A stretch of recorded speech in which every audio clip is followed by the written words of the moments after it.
I risparmiatori sciocchi e creduloni?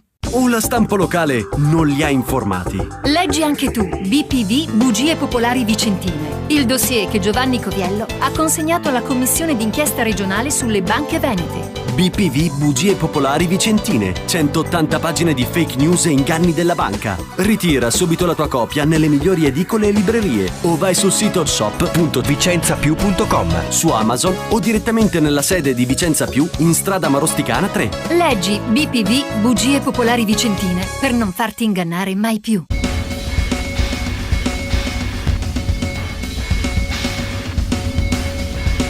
Salve a tutti, questo è il secondo dibattito che Vicenza Più TV sta organizzando sull'evoluzione della possibile ristoro ai soci delle due banche venete e, se rimaniamo nell'ambito della legge 205, anche alle 4 banche risolte.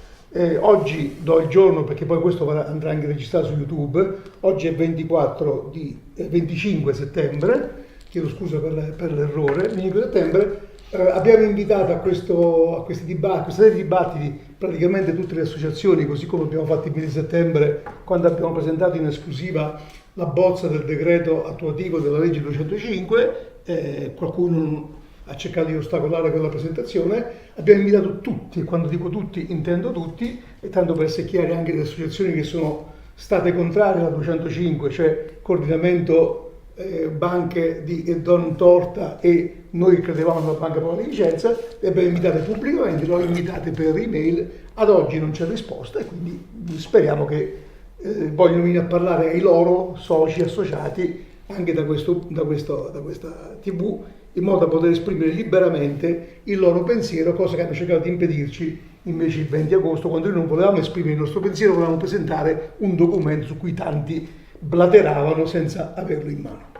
Oggi 25 settembre, con me alla mia sinistra c'è Simone Bassotto, che è un socio, dice lui purtroppo, della Banca Popolare di Vicenza, poi lui ci dirà cosa vuol dirci a riguardo, ma è anche animatore del Comitato Nazionale Soci Banca Popolare di Vicenza e faceva parte fino a poco tempo fa dell'associazione Soci Banche Popolari, da cui è uscito insieme a Francesco Celotto e un altro... E Mursia, che seguivano e seguono la via di Don Torta, lecitamente, perché nessuno poi non fa la sua. E poi l'avvocato Franco Conte, che conosciamo, perché varie volte l'abbiamo ascoltato, varie volte siamo anche scontrati con lui, qualcuno lo dimentica in passato, ma siccome siamo abituati a confrontarci e a lavorare per il meglio, oggi ne condividiamo la strada intrapresa e cerchiamo per quanto possibile di informare al riguardo, pronti a confermare le nostre idee o a cambiarle. Franco Conte, lo già conoscete, è Codacons Veneto, ma anche in pratica è uno dei portavoce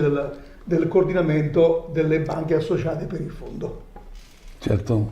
Scusatemi questo preambolo, ma era giusto farlo. Oggi, 25 settembre, leggiamo, speriamo che non sia l'ennesima lettura per l'ennesima volta, ma che sia veramente l'inizio di una strada chiara da percorrere. Leggiamo sul Fatto Quotidiano e poi anche su altri quotidiani, su altri giornali, leggiamo sul Fatto Quotidiano, che è un po' un giornale che forse è più vicino ai 5 Stelle, critico con altri ambienti del governo, ma molto vicino ai 5 Stelle, quindi diamo anche credibilità a quello che ha scritto, che a firma di Carlo Di Foggia, che Alessio Villarosa, che è uno dei due segretari a MEF, anche se senza delega, ha annunciato ufficialmente, diciamo a questo punto qui su quel giornale, che dopo tanto ansimare, dopo tante opposizioni, i 5 Stelle, e penso anche, voglio sperare anche la Lega, andranno ad attuare un punto del loro contratto di governo, ricordiamo che è l'utilizzo della legge vigente, quindi la 205, da incrementare, da alimentare e così via, per poter dare la giusta soddisfazione ai soci vittime delle banche.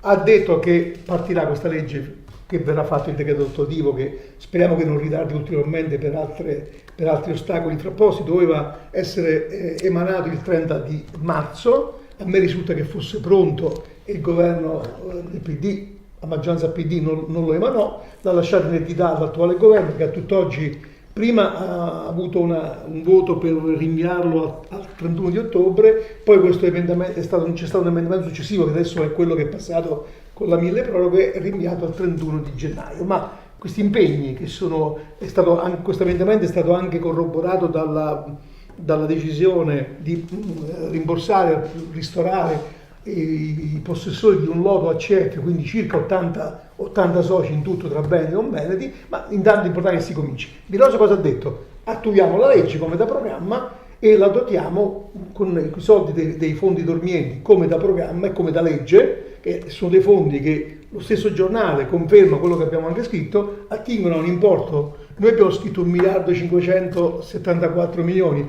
gli dice 1.500 e qualche milione, ma comunque diciamo 1,5 miliardi, di cui 650 milioni già disponibili perché non possono essere più reclamati, e poi ogni anno questo fondo si va a incrementare di 100-200 milioni. Quindi Di Rosa ha confermato l'attuazione della legge, ha detto che faranno i passi in tempi rapidi, perché il fondo da 100 milioni ai 100 milioni iniziali nei primi anni erano 4, ma già uno ce lo siamo giocato in pratica per le opposizioni che ci sono, vengono trovati altri 600 milioni, quindi in pratica pescando di quei 650-600 milioni, e quindi diciamo che stiamo partendo, perlomeno sembrerebbe che stiamo partendo con l'attuazione della legge 205.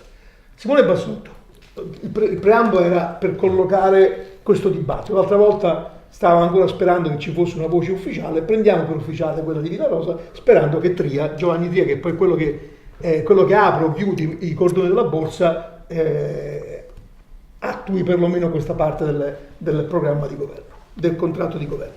Simone Bassotto, dicevo, la ripresento, socio della Banca Popolare di Vicenza, ci racconti un pochettino la sua posizione su questo sistema che oggi è l'unico esistente per poter rimborsare i soci. Uso rimborsare, non ristoro, lo spiego l'ennesima volta, usiamo il termine ristoro perché quello è accettato anche dall'Unione Europea, perché gli azionisti, che siano risparmiatori o meno, e sono risparmiatori quelli delle popolari, non possono essere rimborsati, perché comunque l'azione presuppone un rischio. È assodato che siano risparmiatori, ma questa parola ristoro, che è stata scritta nella legge 205, che è la legge di bilancio, è passata anche al vaglio dell'Unione Europea, quindi non formalizziamoci sulla voce, è il ristoro purché la gente sia ristorata adeguatamente. Prego Simone Bassotto. Allora, la mia posizione su questa legge intanto è abbastanza positiva, nel senso che io non avrei mai creduto che dopo l'offerta pubblica di transazione, che io ho appoggiato perché ritenevo l'unico mezzo per recuperare i soldi, ci potesse essere questo piccolo, chiamiamolo miracolo, per cui le persone potessero ancora avere qualcosa in più, perché ci sono veramente situazioni disastrose.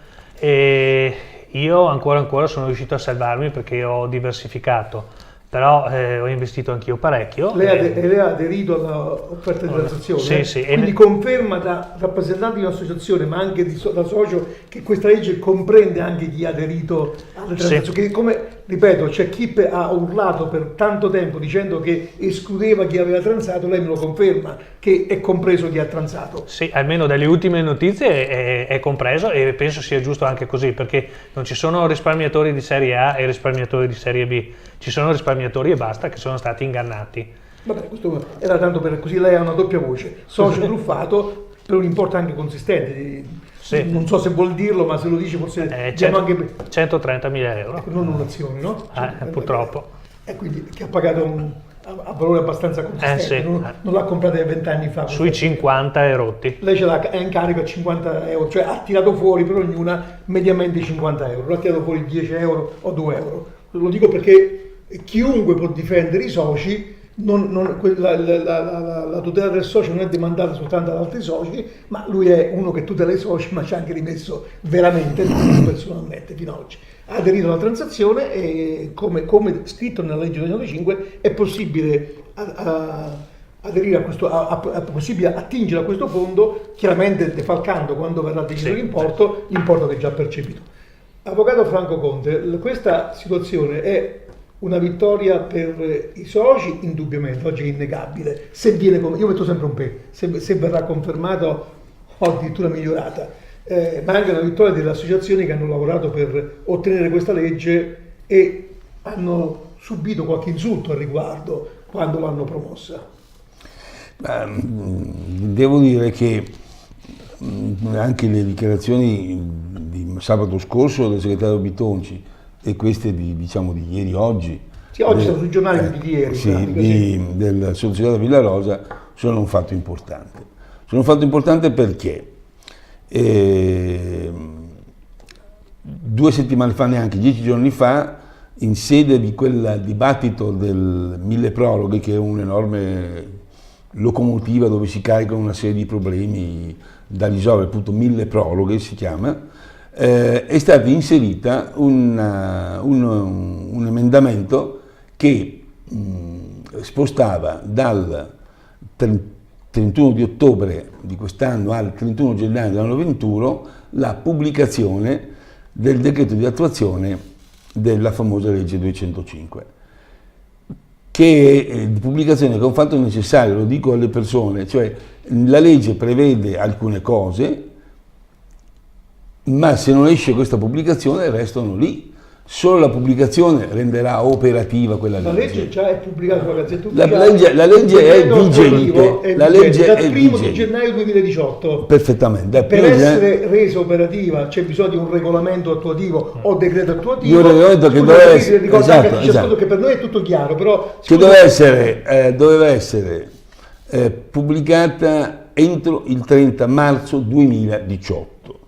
Purtroppo il 4 marzo, non dico per l'esito, le elezioni hanno comportato un cambio di maggioranza e qui una critica feroce al governo Gentiloni, il quale anziché avere, scusate il termine poco consono, alle palle di esercitare i doveri di governo, di dare attuazione alla legge attesa dalla gente, non ha pubblicato il decreto. Lo ha lasciato, lo ha preparato, lo ha mandato al Consiglio di Stato e l'ha lasciato sulla scrivania del ministro che sarebbe seguito, cioè il ministro Tria. Questa è una responsabilità del governo, perché a mio avviso, anche se era un governo senza maggioranza, restava con i doveri di un governo, perché un paese non può stare senza governo. Quindi non averlo pubblicato resta una grave responsabilità. Scusi un secondo, anche perché il decreto non aveva bisogno di approvazioni di voti, il voto all'unanimità. Sì, ecco. È stato dato, scusi un secondo, sì, certo. Il voto è stato la legge promossa, a questo punto diciamo, siccome sta sempre chiamata impropriamente legge Baretta, decreto Baretta, promossa da Baretta, Puppato, Santini e così via, è stata approvata all'unanimità il 17 dicembre del 2017 da tutto il Parlamento, quindi dal vecchio Parlamento. Poi gli emendamenti, l'emendamento quello iniziale è stato approvato da tutti, che probabilmente prorogava soltanto l'emanazione del decreto, ma quindi confermava la struttura della legge. Questa legge, per essere resa attuabile, richiede un regolamento. Il regolamento andava semplicemente studiato tecnicamente, cosa che il governo ha fatto, ripeto, ma è meglio perché chi ci ascolta non è poi così tanto pratico di certe cose, doveva essere scritto, ed è stato scritto, doveva essere sottoposto al vaglio del Consiglio di Stato, ed è stato sottoposto, e l'aveva approvato il Consiglio di Stato, che quella che noi abbiamo presentato, la bozza approvata al Consiglio di Stato, e poi è rimasta prima sul tavolino, io suppongo, del governo Gentiloni, che doveva emanarlo, poteva e doveva, non doveva passare per un voto, era un fatto tecnico, e dopodiché è rimasto sul tavolino del governo attuale. Il decreto va firmato dal Presidente del Consiglio, da Giuseppe Conte. Quindi il 30 di marzo scadeva il termine, il decreto è stato trasmesso al Consiglio di Stato ad aprile, perché a me risulta prima, comunque non è in anche prima, sì, mentre meglio ancora. Purtroppo, torno a dire, la pubblicazione non è stata effettuata, torno a dire, per un atto di grave responsabilità del governo Gentiloni, perché qua quando ci sono degli errori vanno riconosciuti, quando ci sono dei meriti vanno riconosciuti. E la nuova maggioranza non ha a tutt'oggi pubblicato il decreto che giace sul tavolo, pronto, con anche, come si dice in gergo tecnico, la bollinatura del Consiglio di Stato, che non è che dà un'approvazione, dice nil obstat, e quindi passa.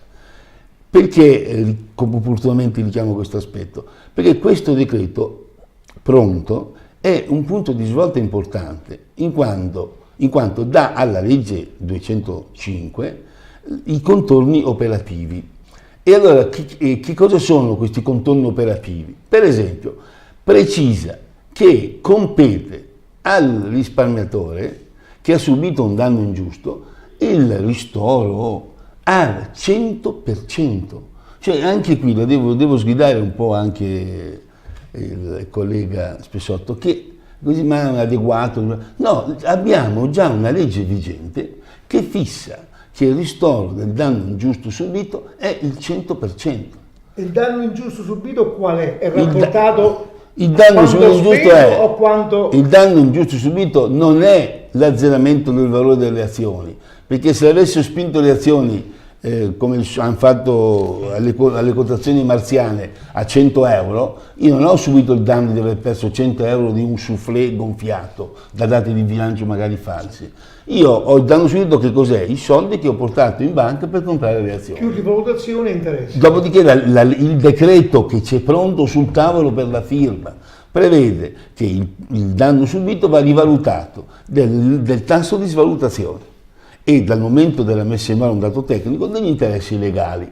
Quindi quello è il danno subito. Ovviamente, sempre direbbero gli avvocati, tanto per aliundem perceptum, cioè se ho incassato dei dividendi, quello riduce il danno che ho subito. Sì. Se è andato delle azioni gratuite a 0 euro, quello riduce il danno subito. Per cui devo prendere l'importo 20.000 euro che ho portati nel 1990, anzi nel 2001 che c'era l'euro, ho portato 20.000 euro nel 2001, oggi l'indice di inflazione fa sì che quello sia 27-28.000 euro, più gli interessi illegali da quando io chiedo indietro questi soldi. Allora, io ho diritto ad avere 27.000 euro, cioè il mio danno è i 20.000 euro che ho portato in banca per comprare le azioni e la loro rivalutazione monetaria, cioè il tasso di inflazione, un po' come avviene per il TFR. La interrompo perché devo già, così poi le do spazio dopo, così dopo parlare anche un po'. E quindi questo qui è chiaro, quindi c'è la legge che Villarosa ieri, 24 settembre, e Bitonci sabato scorso verrà attuata, che poi la legge vigente in base al contratto di governo verrà attuata, verrà dopo le battaglie fatte, verrà anche rimpinguata con i fondi dormienti, e questo è un altro discorso importante, perché se venisse rimpinguata appunto senza fare riferimento ai fondi dormienti sarebbe una sconfitta, perché quei fondi dormienti sono l'alimentazione continua della legge fino a che non verranno ristorati tutti quelli che è giusto ristorare. Sono nella circonferenza, nella platea di chi va ristorato secondo questa legge, poi ci possono essere altre strade per altri eventuali danneggiati, sono i privati cittadini e piccoli artigiani, quindi non parliamo di società di capitale perché hanno una normativa di tipo diverso, ma sono il grosso di queste centinaia di migliaia di soci. Lei ha detto, avvocato, prima, lo ribadivo perché sa, meglio... scherzandoci, non sa che non sono juventino, no? Invece che ripetita Juventus è meglio ripetita Juventus, ma visto che la Juventus in qualche modo vince sempre. Allora Simone Bassotto ha detto l'avvocato prima, la legge prevede che siano ridati, sia dato, ristorato il danno reale subito, quindi si parte da quando uno ha speso per acquistare o nella maggior parte dei casi per sottoscrivere azioni di Popolare di Vicenza, Veneto Banca e le 4 banche che però hanno un problema un po' diverso. Comunque, come rientrano anche le 4 banche risolte in questa legge, quanto è stato versato, quello è il danno. Rivalutazione e interessi, che vuol dire che vengono attualizzati quei valori, non vengono lasciati ad anni fa, non c'è un limite di anni per cui richiedere questo ristoro e c'è non c'è un limite di anni dell'acquisto delle azioni. Sottoscrizione cioè, io le posso comprare nel 1900 o averle ereditate da mio nonno che vanno anche gli eredi, vanno a chi dovesse averle acquistate, chiunque, non ha importanza il primo, se chi è sottoscritto inizialmente è morto purtroppo, va agli eredi questo diritto, c'è scritto nella legge, non è un'invenzione. 2, un'annotazione e una domanda. Questa distinzione che non è sottile tra danno subito e valore ipotetico, i 62 euro famosi che se decidiamo che è una truffa, quello non può essere il valore restituito, a meno che, e c'è stata una tranche di soci che hanno comprato azioni al 62,50 euro, prezzo di carico, quello è il loro danno, 62,50 più quello che è più rivoluzione. Ecco, però una gran parte l'hanno acquistato prima. Ci sono nelle carte della procura i dati di chi ha fatto operazioni commerciali sulle azioni, decisamente. e fino al 2012, quindi prima ancora che nascesse il problema degli scavalcati e così via, risultano soltanto per la Banca Popolare di Vicenza 22.000 atti di cessione di azioni, che hanno ceduto al valore massimo sostanzialmente. Sì. Noi abbiamo citato un caso, mi dispiace ricordarlo, ma è un caso eclatante, perché siccome bisogna anche piangere con le lacrime vere, l'avvocato Arman detiene per testimonianza di Celotto 7.000 azioni, ma ne ha vendute 8.000 al valore massimo nel 2012. Quindi questa legge dice: chi ha un danno ce l'ha in base a quanto erano in carico. Le azioni erano in carico a 10 euro, sono 8.000 azioni per 10 euro, sono 80.000 euro. Avendo già incassato una certa cifra. Non lo dico per Armano, lo dico per tutti quelli che stanno in quella situazione. Però ci sono 22.000 casi in cui le azioni sono state vendute con guadagno. Chi le ha vendute e non ha più niente, non rientra in questa legge, ha fatto la fade, ha fatto la sua azione. Chi ha venduto ha fatto la sua considerazione al momento, e quelle che ha li verranno rimborsate a valore corretto, non certo a valore a cui ha venduto nel 2012. Questo può essere stato un ostacolo forse marginale, magari in un angolo del cervello. Ecco, il punto che veniva contestato, poi magari mi fa un flash di annotazione, il punto che veniva contestato è che la difficoltà di dimostrare di essere stati danneggiati, secondo alcuni. A me non sembra, ma esprime il suo parere. Insomma, io ho visto quando alcuni soci come me abbiamo confrontato un po' le carte, diciamo, che non è poi così difficile dimostrare di essere stati truffati, perché ci sono per esempio quelli che hanno i MiFID da risparmiatori proprio super risparmiatori, nel senso che alle azioni non avrebbero potuto avvicinarsi neanche proprio fra 100 anni. Neanche col tutore. Sì, ecco, che si sono trovati in carico le azioni, o gente che addirittura ha investito tutto lì senza nessuna diversificazione, fidandosi della parola dell'amico di famiglia che era il dipendente della banca. E poi quando andavano magari a chiedere delle spiegazioni, come è successo a me, si veniva confortati dicendo: no, ma tu non sta a preoccuparti, sono tutte dicerie, e in realtà sotto qualcosa bolliva, insomma. Quindi se una persona ha il MiFID che non è corretto, ha tutto investito lì e ha la prova anche che non è un accanito speculatore, cioè non è che uno ha le azioni della Popolare e poi altre 50.000 azioni di altra roba, penso che non sia così difficile che sia riconosciuto che appunto è stato truffato e quindi deve essere rimborsato. Poi il rimborso deve avvenire ovviamente al prezzo di carico, perché il danno è il prezzo di carico, se no uno invece che essere rimborsato e ci guadagna. Esatto. Quindi d'altro, tanto per chiarire, faccio un esempio prima, chi avesse le azioni a prezzo di carico di 10 euro l'una, facciamo un esempio, chiaramente è su quello che va parametrato il rimborso e non su altri importi. Sì, però... più va rivalutazione e interessi, quindi sarebbe, ripeto, lo dico qui la prima volta, l'ho detto altre volte, il primo caso in cui un azionista, anche se è risparmiatore, viene rimborsato dei soldi che ha investito, e questo sarebbe, secondo me, questa è una delle difficoltà. Il sistema finanziario non ama molto questa legge, perché questa legge va a stabilire un principio: se io ti ho dato false informazioni e c'è qualcuno che paga. Sì, però sarebbe anche giusto così, perché mettiamo certo, anche che uno ma è rivoluzionario, è onestamente rivoluzionario, diciamo. Mettiamo anche che uno è conscio del danno, cioè non del danno, del rischio. Cioè uno dice: io so che ero azionista e quindi rischio, però se uno mi dice che la società e mi dà tutta una serie di dati, mi dice che la società è una cannonata, è splendida, è meravigliosa, e in realtà è peggio di una 500 scassata, e allora insomma... C'è dolo. Avvocato, allora, così si può agganciare a quello che diceva. Sì, ma... Ecco, il danno, che ci sia un danno, lo può dimostrare con una certa facilità, diceva Simone, me sì. il risparmiatore azionista, che il risparmiatore azionista abbia operato in un ambito di informazioni false lo dimostrano le inchieste, le imputazioni in corso, o mi sbaglio? Perché non c'è da aspettare sentenze definitive di colpe di qualcuno. Io qui devo citare il volume che è stato l'occasione dell'incontro spesso polemico con il direttore Coviello. Costruttivamente polemico, direi io. Quello su appunto le due Vicenza, delle due banche, come il Popolare di Vicenza e Veneto Banca, ecco. Vicenza città sbancata. Vicenza città sbancata. Per quel libro lì, che veramente credo che sia e deve essere la Bibbia per gli avvocati difensori dei risparmiatori e il punto di riferimento per chi deve giudicare.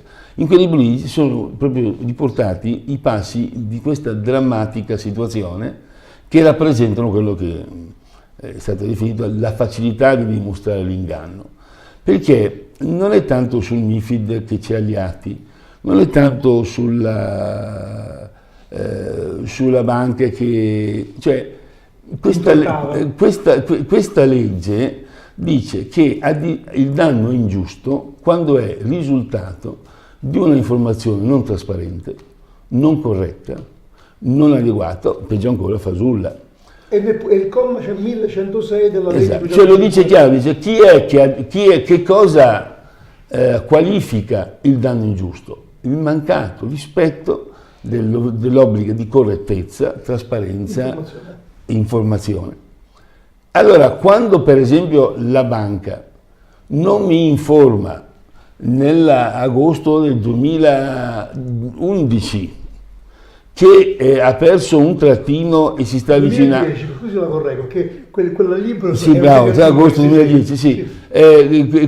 Comincia a perdere, non diventa ancora spazzatura, ma comincia a perdere un più. Sì. E quando invece poi l'anno dopo, il 2011, arriva il dosso della spazzatura, in quel momento là nasce un obbligo di trasparenza, correttezza e tempestività dell'informazione per dire: cara signora Rosa, lei ha investito questa roba qua nel 2004, l'ha ricevuta nel 2007 e li ha ricevuti quando la banca era adeguata alla prospettiva per la quale lei ha fatto l'investimento. Cioè questo è un punto fondamentale, ecco perché, come giustamente diceva prima il direttore Coviello, quando le ho comprate non conta.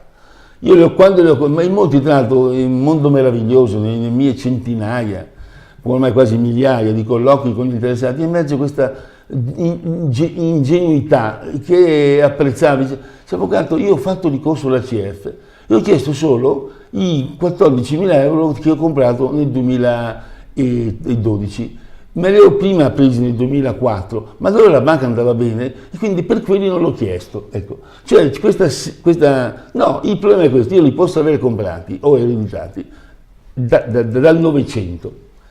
Quando io nell'agosto 2010 o nel novembre 2011 o peggio ancora nel 2012 o che la banca diventa una banca che perde il famoso investment grade, cioè la qualifica di idoneo per il risparmiatore, a quel punto la banca deve darmi l'informativa e dirmi: guarda che tu hai preso nel 2004, 2007, tu nota l'accelerazione, non sono più quella qualità che ti garantiva il tuo risparmio, quindi devi venderla. E lì c'è un articolo del direttore Coviello che dice: vedremo cosa succederà adesso che ci sarà la fuga, perché con la fuga dei risparmiatori c'è la fuga dei fondi pensione, c'è la fuga di tutte quelle istituzioni che hanno l'obbligo di investire dentro azioni che hanno l'investment grade, cioè la qualifica di sicurezza di investimento. Sintesi: chiunque ha queste azioni, che abbia la laurea, che abbia la quinta elementare, che le abbia ereditate, le abbia comprate, quando in quegli anni non è stato allertato dalla banca, lui è nella condizione di essere stato di aver subito un danno ingiusto.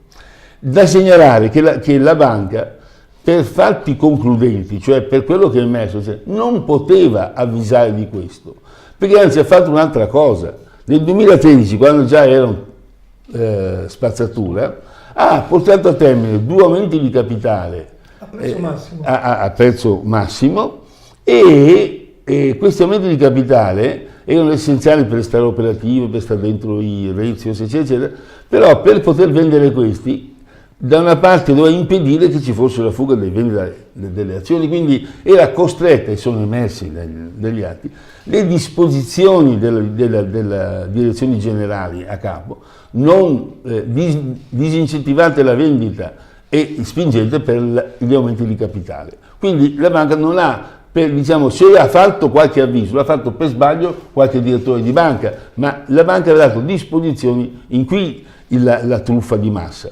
Allora, per chiudere, non preoccupatevi di dire ma io non sono in grado di dimostrare il mio danno, ma io non trovo i documenti, ma questo o queste angosce, ma quando l'ho comprata la banca andava bene, eccetera. Perché sono tutte cose che la legge ha semplificato in maniera lineare. Non hai avuto un'informazione trasparente, corretta, adeguata, quindi hai subito un danno ingiusto. Il tuo danno ingiusto, come diceva prima, sotto è il costo delle azioni che io ho sostenuto, non la quotazione, come è andata bene a qualcuno che ha incassato la quotazione farlocca. E quindi sotto questo tranquillità totale, la legge dice questo. La legge ha però un limite, se si vuole, è che parla del risparmiatore. Nelle more di quello che è successo sono arrivati artigiani, piccole imprese, eccetera, che sono state costrette a comprare le azioni per avere il fido. E queste operazioni non rientrano dentro l'azione del risparmiatore tradito, ma rientrano dentro un'azione delinquenziale fatta dalla banca, della concussione, ti do il fido solo se tu. Ecco, è possibile che il legislatore più attento possa dire il ristoro compete anche a chi ha subito delle pressioni per acquistare le azioni, per avere il fido che era essenziale per il suo. Questo è possibile, ma questo nulla ci azzecca nel fermare la legge che c'è, nel pensare di allargarla, nel pensare di allargare al 1800 chi ha le azioni, perché alcuni dicono che non sono previste, perché il risultato di tutta questa vicenda è, e lo dico in termini brutali, erano stanziati 25 milioni, erano dentro il cassetto, nel cassetto del ministro Tria ci sono circa 600 o 650, sì, bravo, 650 milioni, ce ne sono 1 miliardo 600 milioni, ma c'erano 25 già proprio con il fiocchetto per i risparmiatori. Bene, sapete che sono finiti i 25 milioni? Sono spariti. Era un'elemosina, sono spariti. E sono rimasti 1 milione e mezzo per andare a pagare, questa cosa positiva, chi aveva un lodo ottenuto dall'arbitro Consob nel 2017, arbitro che ha funzionato per pochi mesi, e che quindi verrà pagato, speriamo, rapidamente al 30%. Cioè, intanto, e questa è la cosa che ha preoccupato i risparmiatori, io chiudo, che c'erano 25 milioni e sono spariti, e adesso parlano di 500-600 milioni, quindi fa bene il direttore, e facciamo bene noi a stare vigili, perché certo che abbiamo perso 25 milioni, e gli altri invece devono ancora arrivare. Quindi ecco l'appello, stiamo vigili, mobilitati. Noi adesso poi dopo se riesco ad avere un appello per alcune iniziative, perché la partita è messa bene, ma se questa classe politica fosse prima Gentiloni o questa, va azzannata per portare a casa il risultato. Questi incontri li faccio anche per dare le informazioni, le stiamo dando, però se parliamo tantissimo, le informazioni si riducono, quindi capisco e condivido tra l'altro quello che lei ha detto. Già io parlo tanto, sono più che molto. No, è che io sono timido quando ho l'occasione. Siccome dobbiamo dare il maggior numero di informazioni possibili, questo qui, lei però, sì, anche perché dopo se diciamo troppo, poi su web non ci vedono, perché si stancano, non stanno di fronte a un televisore in poltrona.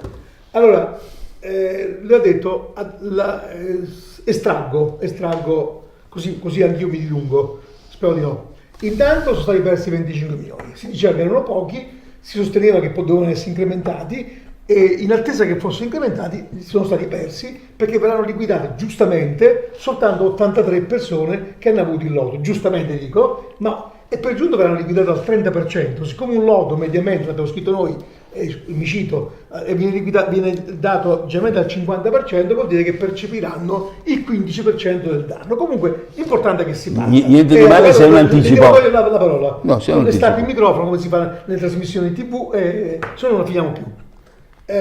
Allora, stavo cercando di seguire un filo logico.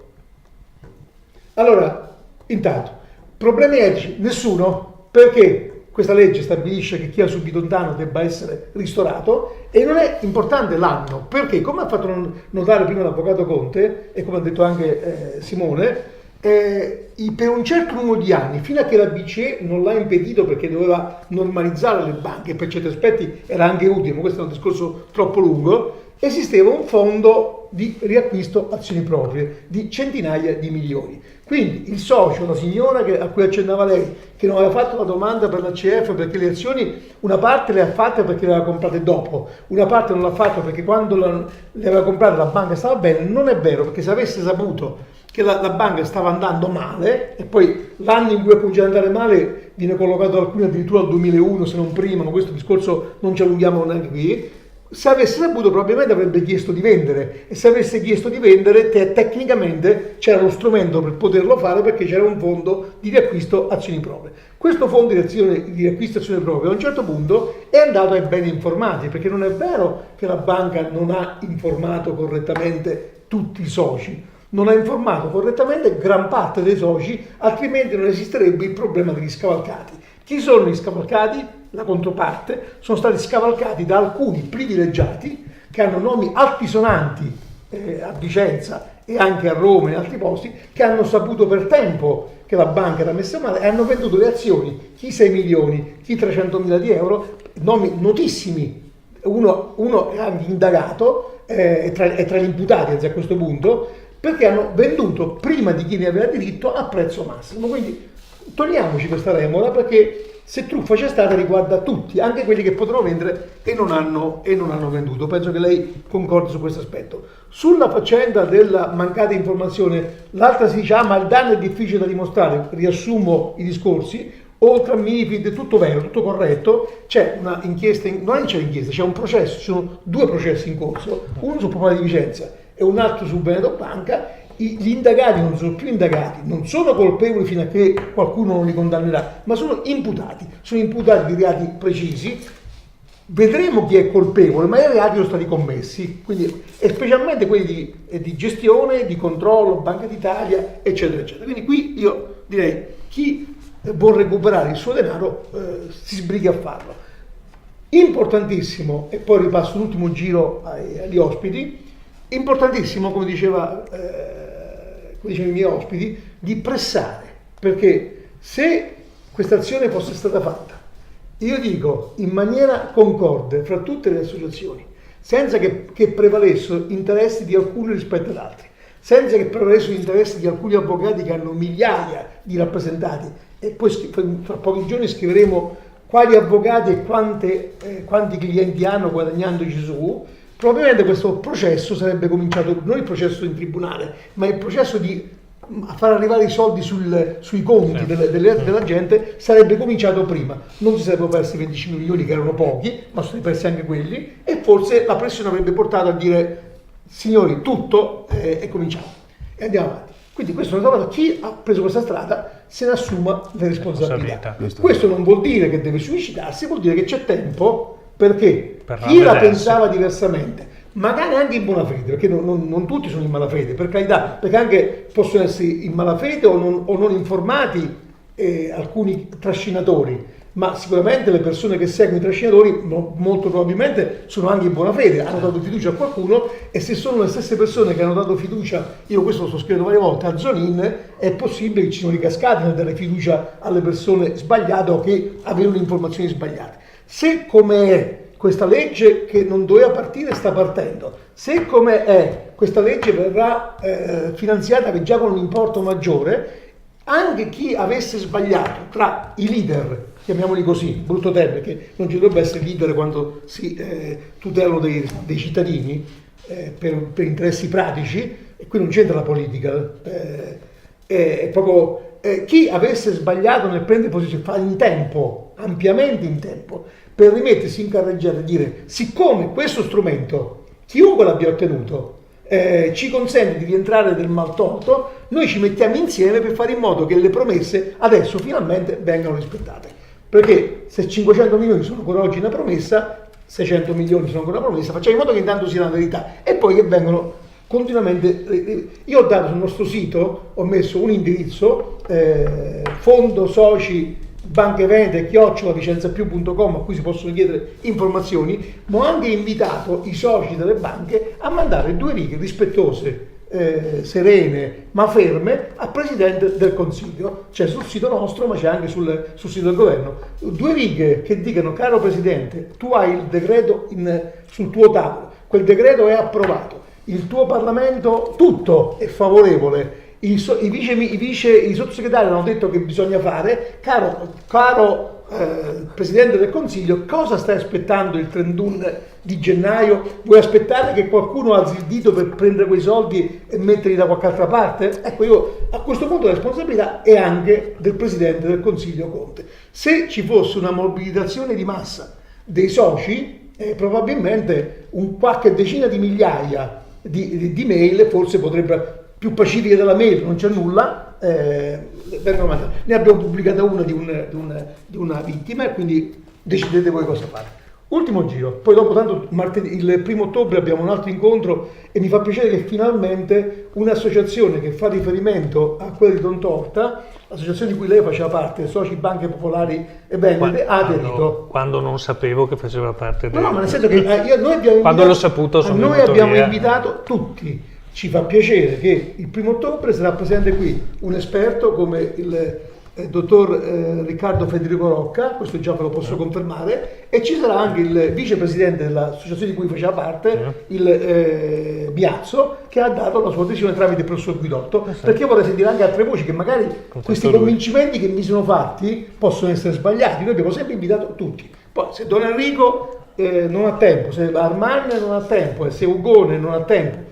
o non hanno rispetto per chi loro hanno convinto a percorrere una strada che oggi ha fatto perdere soltanto del tempo e ha fatto perdere soldi, se ne assumono la responsabilità. Io non ho azioni della banca, io non ho avvocati, io non prendo soldi, io ricevo minacce e c'ho in corso processi con Zonine perché ho difeso i soci. Dal 2010 ringrazio l'avvocato. Libri da vendere non ne ho più perché li ho terminati i libri in formato cartaceo, potrei ristamparli ma non ce li ho adesso, solo in formato PDF, quindi non ho interessi. Forse qualcun altro ha interessi, ma a questo punto anche se ha interessi li metta nel cassetto e curi gli interessi dei soci di queste banche. Un messaggio alla fine, avvocato, per quanto riguarda l'appello a cui accennavo lo facciamo, ma non in questa sede, lo facciamo dopo perché questo spero che questo video venga visto tante volte quando magari le sue manifestazioni, di cui parliamo subito dopo, ma staccando, saranno già svolte.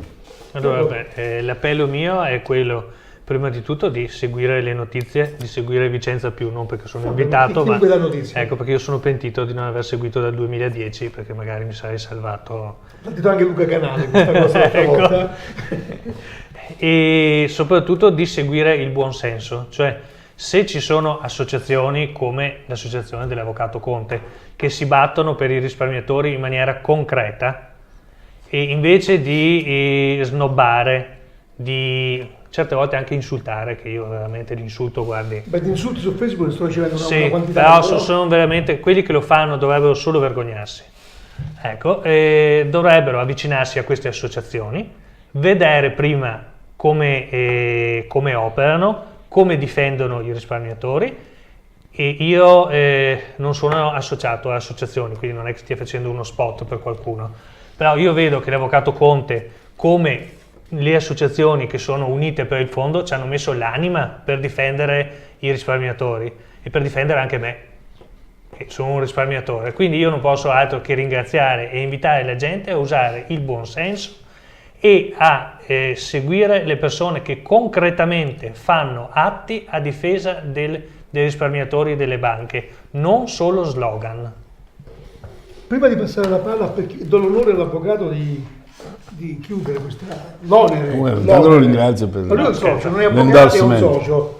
So che fa consulenza anche in ambito sindacale, quindi però è competente, diciamo, anche competente sulla sua pelle, no? Questo è il discorso da fare. È meglio essere competenti al di fuori, però. No, ma questo, poi io e lei ci conosciamo, siamo conosciuti perché era socio danneggiato, non siamo conosciuti per altri motivi. Ed è stato anche utile a questo giornale, come sono stati utili tanti lettori. Canale l'ho conosciuto come lettore e come socio danneggiato, poi si è candidato con le 5 Stelle alla Camera, ma è una persona che ha rimesso in proprio e pensa con la sua testa. Questo è è anche molto preparato. Ecco, noi abbiamo pubblicato quel libro che diceva l'avvocato Conte, che Vicenza città sbancata, che non è un libro, è un libro, ma è una raccolta di articoli che abbiamo scritto dal 23 di agosto del 2010 in cui dimostravamo che la banca stava in crisi e che non andava sostenuta come è stata sostenuta dal sistema. E quella già è una prova convincente, perché se noi, piccolo giornale di provincia, giornalai ci definisce qualcuno di queste associazioni, e io giornalai li stimo perché senza i giornali non esisterebbero, poi i giornali possono essere anche i sistemi di distribuzione web, e ci hanno definito anche massaie che fanno pettegolezzi. Allora io mi sono onorato di essere una massaia che fa pettegolezzi, perché purtroppo sono vere queste cose, e non mi offendo di essere un giornalaio, perché penso di poter guardare in faccia tutti i soci delle banche popolari che sono cascati in quel tranello. E io ho l'onore, la medaglia di avere 2 denunce, una già superata con Zonine perché ha dovuto transare per la Fondazione ROI, e un'altra in cui, lo ricordo, per cercare di mettermi in difficoltà, perché gli avvocati costano, no? Caro avvocato, io devo comunque difendermi, in una nuova causa che mi ha intentato per i commenti che i soci della Banca Popolare hanno fatto sulla transazione a me favorevole, dicendo delle cose non simpatiche nei confronti di Zonin.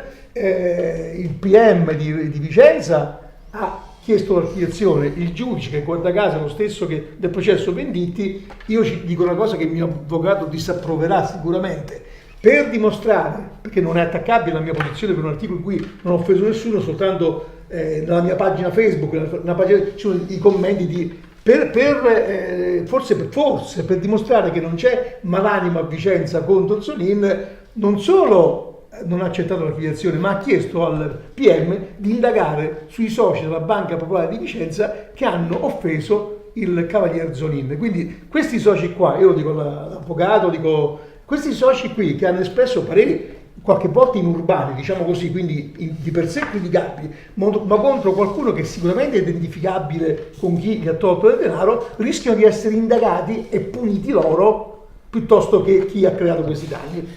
Quindi io però ho questa... Ecco, noi abbiamo anche pubblicato un altro libro, questo fa parte, è agli atti della Regione Veneto, della seconda commissione d'inchiesta della Regione Veneto sulle banche, che si intitola BPV, la sigla dei banchi, BP Bugie Popolari Vicentine. Mentre noi dal 2010 in poi pubblicavamo articoli in cui col nostro stile da massaie, che fanno pettegolezzi, e col nostro stile da giornalai in cerca di fama, questo ci è stato detto da chi si è candidato alle elezioni ultimamente per vincere, non per partecipare soltanto, ecco, noi abbiamo pubblicato cosa scriveva il giornale locale, il giornale di Vicenza, tanto la quella in più in meno non la possono fare perché è tutto vero, è una raccolta di articoli senza commenti del giornale di Vicenza che invitava a comprare le azioni. Quindi se il nostro libro, che non è un racconto, sono gli articoli scritti in quegli anni, dimostrano che truffa c'era, tradimento c'era dell'informazione, questo libro dimostra l'altra informazione. Il primo è del 4 gennaio, abbiamo scelto gli stessi anni, no? 4 gennaio 2010, vi leggo il titolo. Il titolo sul giornale di Vicenza, il 2010, le azioni meno rischiose delle obbligazioni.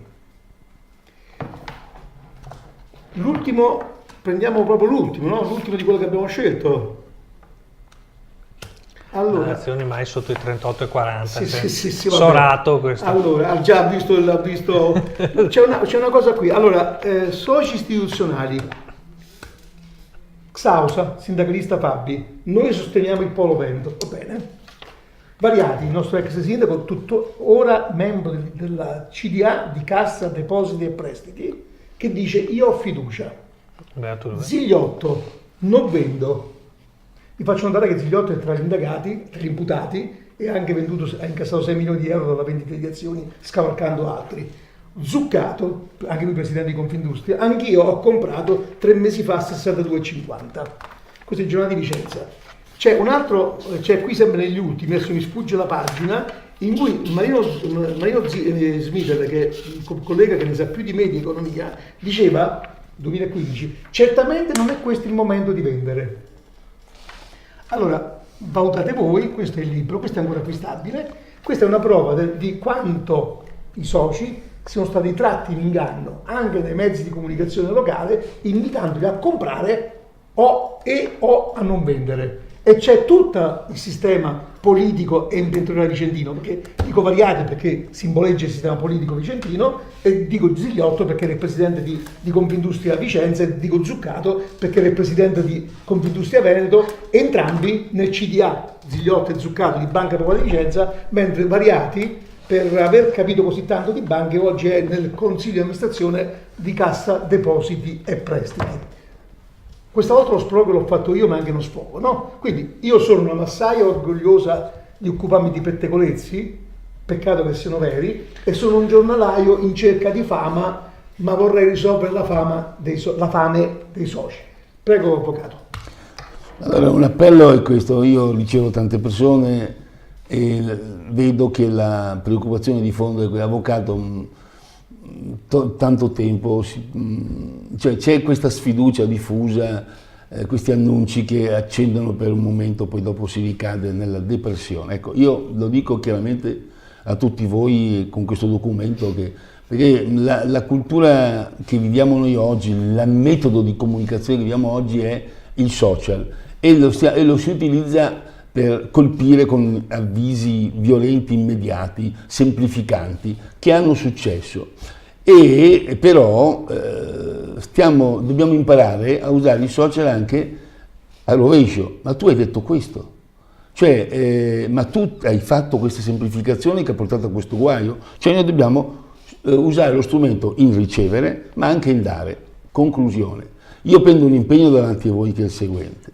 Sono convinto che alla fine, se noi ci mobilitiamo, non con la violenza, se noi ci mobilitiamo con le cose che poi in questa mobilitazione devo riconoscere con tutti i difetti che lo strumento di Vicenza Più è essenziale, perché veramente ci dà una mano. Oggi ho fatto una mini assemblea nella mia sede qui a Vicenza, dove sono ospite, e sono arrivate alcune persone, non tante perché c'erano i miei, ma sono arrivate persone che avevano letto Vicenza Più, che c'era questa mini assemblea aperta. Quindi lo strumento di comunicazione lo abbiamo.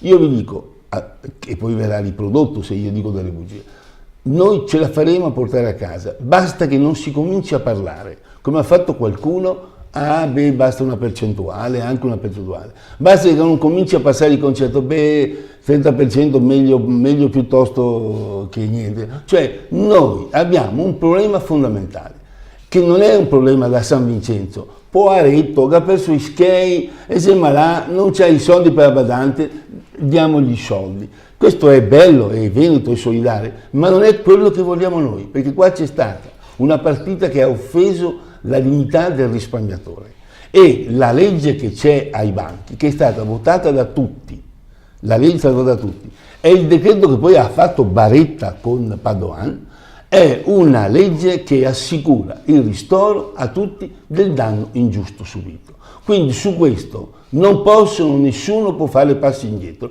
si possono fare passi avanti, e noi dobbiamo ringraziare ancora una volta il direttore Coviello, che il 20 agosto, in piena estate, ha avuto il coraggio di dare notizia dei contenuti di quel decreto, che era stato secretato, cioè non c'era dato né il vecchio governo né il nuovo governo, non ci avevano mai consegnato questo testo. Come l'abbiamo ottenuto, merito suo, lo ha reso pubblico. Quel punto lì rappresenta il punto di non ritorno. Non ci può essere nessuna classe politica che si è impegnata col contratto di governo o altro a risarcire per le leggi vigenti i risparmiatori, che possa sfuggire dai contenuti di quel decreto. Quindi, per cortesia, tutti uniti, a gran voce, quindi bene anche recuperare chi si è perso un po', tutti, a gran voce di pubblicate il decreto e attuatelo. Il ristoro del danno ingiusto al 100% e le risorse ci sono, senza neanche sottrarre al denaro pubblico. Uniti e con la collaborazione di tutti, quando noi avremo delle iniziative, io sono convinto, e con l'impegno davanti a voi, che porteremo a casa il risarcimento al 100% del danno ingiusto. Io dico che la ringrazio per i suoi complimenti, però Vicenza Più sicuramente ha fatto il suo dovere nell'informare. Noi prendiamo atto che è stata utile. Però il collega Renzo Mazzaro del Mattino di Padova ha dato spazio subito a quella conferenza del 20 agosto. Certo, ma è importante. Il Corriere del Veneto ha dato informazioni, il Giornale di Vicenza non ha dato informazioni, io me ne assumo la responsabilità, ma non c'è informazione. TVA ha parlato soltanto dello show di Ugone contro di noi. Io non tollererò più certe cose, l'esposto l'ho fatto contro chi ha fatto quella manifestazione indegna contro la libertà di stampa, come ho querelato, è la prima volta che querelo un associato di noi che credevamo nella Banca Popolare di Vicenza perché mi ha semplicemente insultato con delle accuse false. Non le tollererò più, basta, sono stufo che si discutano le mie opinioni, non si metta in discussione la mia persona in quanto onesto, pieno di errori ma onesto, soprattutto con i soci della Banca Popolare di Vicenza.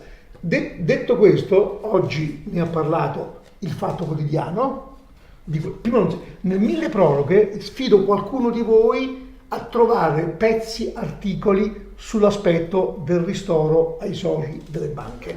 Oggi finalmente siamo sul Fatto Quotidiano, dico chi lavora per questo, siamo sul Sole 24 Ore e così via. Quindi io voglio prendermi un pizzichetto di merito perché probabilmente se non avessimo fatto il 20 agosto quella presentazione in conferenza stampa, fondamentale, che subendo le minacce di Don Torta, di Arman e di Ugone, oggi forse, per il pizzichetto che ci compete, oggi forse non staremo a parlare di questo. Io questo merito da massaia e da giornalaio me lo prendo tutto. Vi ringrazio, leggeteci, perché leggere noi non è banale, è faticoso perché quando scrivo io sono più logorroico di oggi di quando parlo, però generalmente cerco di dare, oltre che informazioni, anche delle sensazioni. Sulle sensazioni a volte sbaglio, sulle informazioni io penso di non aver mai sbagliato. Vi ringrazio, alla prossima. Grazie a lei. Noi ringraziamo. Una volta il giornale, poi è arrivato il web. C'era una volta la TV, poi è arrivato lo streaming. C'era una volta Vicenza Più, ora c'è Vicenza Più Freedom Club. E carta, web e TV vivono insieme per una comunità. Con Vicenza Più Freedom Club, l'editore sei anche tu. News, approfondimenti, libri, ebook, DVD, corsi e socialità. Entra in Vicenza Più Freedom Club come amico, partner o sostenitore. A partire da 9 euro a trimestre, aiuti il giornalismo a mollare i padroni. E il padrone delle notizie sei tu, sempre di più, con Vicenza Più Freedom Club.